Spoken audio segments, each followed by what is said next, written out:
আজকে আমি বানাবো চিকেন পপকর্ন। ভিডিওটা পুরো দেখবেন। একেবারে বানানো সহজ, খুব খেতে দারুণ লাগে, একটা মুচমুচে। এভাবে কিন্তু বিকেলের চায়ের সাথে দারুণ লাগে। এখানে আমি চিকেনটা ছোট্ট ছোট্ট করে কেটে নিচ্ছি, আর এখানে বোনলেস চিকেনটাই লাগবে। এবং সব চিকেনগুলো এইভাবে আমি ছোট ছোট করে কেটে নিয়েছি, একদম ছোট ছোট করে পিস করে নিয়েছি কেটে। আপনারা চাইলে বড়ও করে নিতে পারেন, তবে আমি ছোট ছোট করে কেটে নিয়েছি। এবার একটা বাটিতে তুলে নেব চিকেনগুলোকে।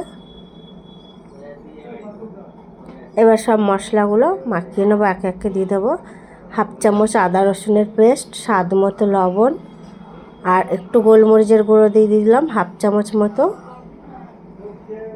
এখানে হাফ চামচ সয়া সস দিয়ে দিলাম, 1 চামচ টমেটো সস দিয়ে দিলাম, 1 চামচ চিলি সস দিয়ে সবগুলো খুব ভালোভাবে মেখে নিতে হবে।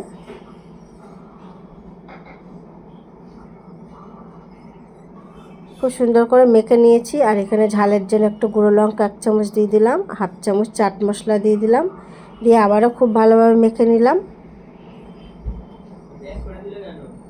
খুব সুন্দর করে মেখে নিয়েছি। আর এখানে একটু দিয়ে দেবো অল্প একটু আমি লিকুইড দুধ দিয়ে দিচ্ছি। দুধটা দিয়ে আবারও খুব ভালোভাবে মেখে নিতে হবে। লিকুইড দুধটা দিলে আরও খেতে টেস্ট হবে।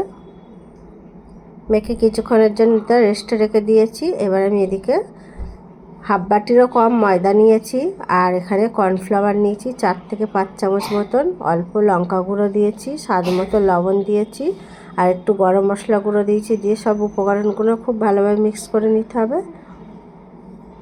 খুব ভালোভাবে মিক্স করে নিচ্ছি। এবার চিকেনটা ম্যারিনেট করেছিলাম ওটার মধ্যে দিয়ে দেবো, দিয়ে এক কোট করে নিতে হবে।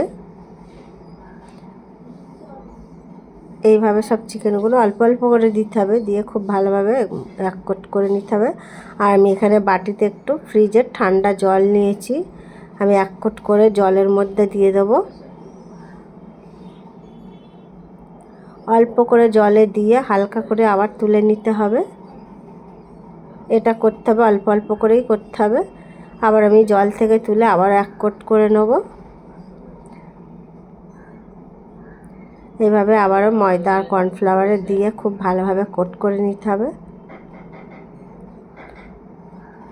দেখুন কোট করা হয়ে গেছে। এবার চিকেনের যে এক্সট্রা ময়দাটা আমি ঝেড়ে নেব।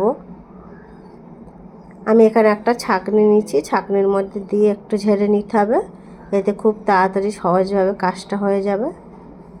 এক্সট্রা যে পাউডারটা হচ্ছে ঝেড়ে নিলে দেখবেন চিকেনের একটা খুব সুন্দর একটা কোটিং চলে আসবে।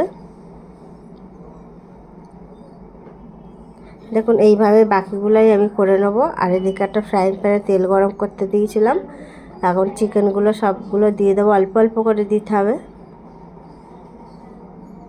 দিয়ে একটা মুচমুচে করে ভেজে নিতে হবে। গ্যাসের ফ্লেমটা একদম মিডিয়ামে করে দিতে হবে, দিয়ে একদম একটা সুন্দর মচমচে কালার করে ভেজে নিতে হবে।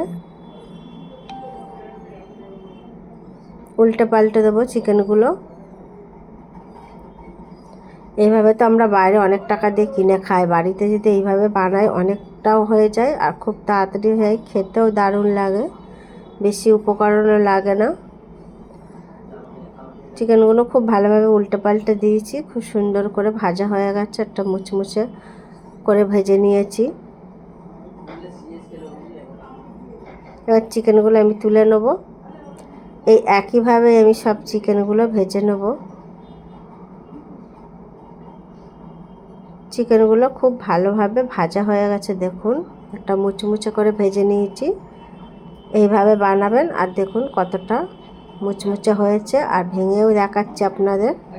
রেসিপিটা ভালো লাগলে লাইক কমেন্ট শেয়ার করবেন।